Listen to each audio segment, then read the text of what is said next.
Ang susunod na programa ay rated PG. Ito ay nangangailangan ng patnubay at gabay ng magulang para sa mga batang manonood.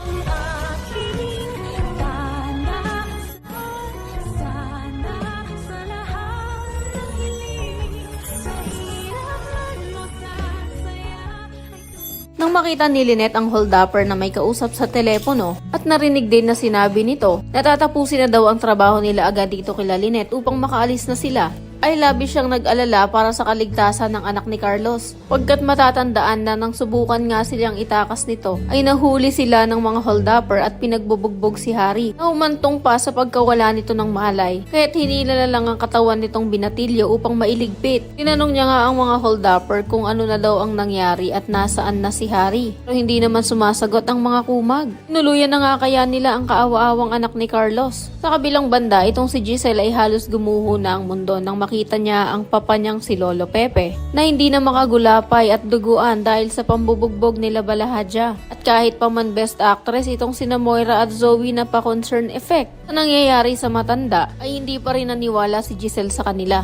Naninindigan pa rin ito na kasabwat sila Moira at Zoe sa pagkidnap kay Lolo Pepe. Pero dahil madaling ang paniwalain itong si RJ at utu-uturi naman pagdating kay Zoe, kaya naman pinagtanggol niya patuloy ang dalawa mula sa kapatid niya. At walang kabog-abog na sinunod ang utos ni Balahadja na mag-isa siyang pumunta sa lugar na sinabi nito upang makipagtransaksyon, dala-dala ang 100 million pesos. So ngayong makakabalik na si Lolo Pepe sa pamilya Tanyag, isigurado namang gumawa na naman ng paraan sina Direk at sina Moira. Hindi na makapagsalita ang matanda at maipagdapat ang nalaman niya na hindi talaga tunay na tanyag si Zoe. Kaya naman kung isa ka rin sa mga natutuwa kay Giselle dahil hindi pa rin siya naniniwala sa mga palusot nila Moira at Zoe, at sana ay maisipan niyang paimbestigahan ang mga ito, ay pakiclick naman ang like at subscribe button.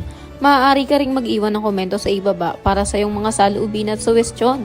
Maraming salamat sa iyong panonood.